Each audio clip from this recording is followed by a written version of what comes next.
This video is about double reinforced beams using limit state method, and we are going to talk about the formula, derivation and background. Next video will have the solved problems.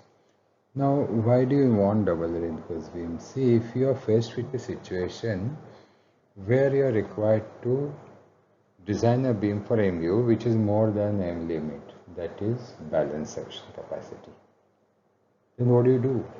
Your choices. One, try and increase the dimension of the section, possibly depth. Another, use high grade concrete. But usually you see architects don't allow all this, and therefore you may have to go for double reinforced, that is putting some additional steel in the compression zone. So what happens in addition to concrete force which you have worked out for singular reinforced, there is additional force in the compression zone to help out, which is given by the compression steel. So how do you do calculations for that? See, here first understand that the total capacity of the beam now will be mu is equal to mu limit, that is balanced. Okay, QBD square, if it was M20, 415 to 2.76 BD square plus additional capacity FU2.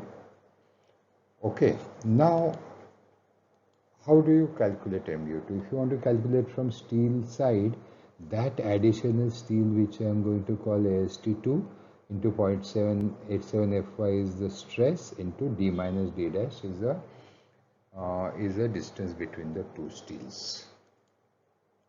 Another way of calculating same thing is ASC, that is compression steel, multiplied by stress multiplied by D minus D dash. Now here stress, there are two terms, FSC minus FCC. FCC is your same as FCK, but FSC is allowable stress in compression steel. Now the good part is this value will be given to you. We will see it in next slides. So you understood how you calculate MU2. Now,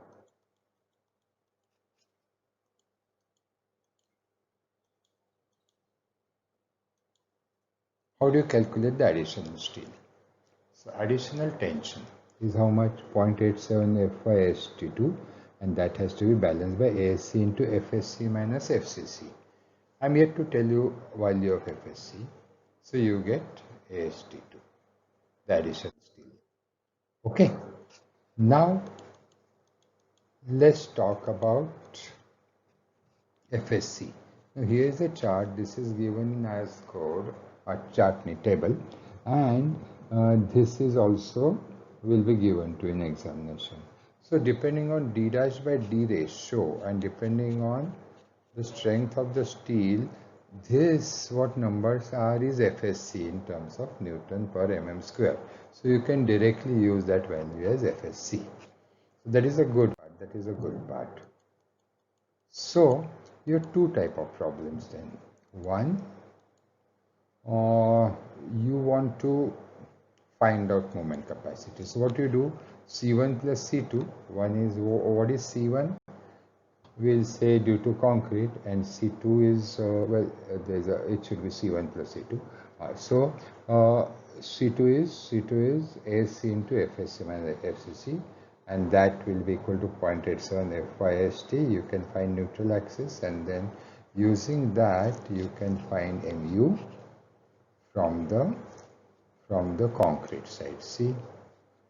Now sometimes see the 1, 2, 3, fourth line. Sometimes this FCC is neglected. FCC is neglected because it's small, it's 20, 25 and so on. But then there's a little approximation. So either of the formulas can be used. We would prefer to use formula in problem number line number 3. You can still work out from steel side 0.87 Fy into total steel, but then you need to find out C1, C2's centroid, and that distance of that resultant force to T will be Z, which will be a problematic thing. That's why usually in doubly reinforced you calculate moment capacity from concrete side only. Another is like you need to find mu2. Okay, so we have discussed this. Mu limit is easy, qbd square. AST limit you can find, and mu2 will be either ASC into FSC minus FCC d minus d dash, so that is mu2, and ASC can be worked out from mu2, AST2 can be worked out. These are just manipulation of the formula. So these are the two types of problems which we'll be doing in the next video. This was the background, and this was the background for the doubly reinforced beams.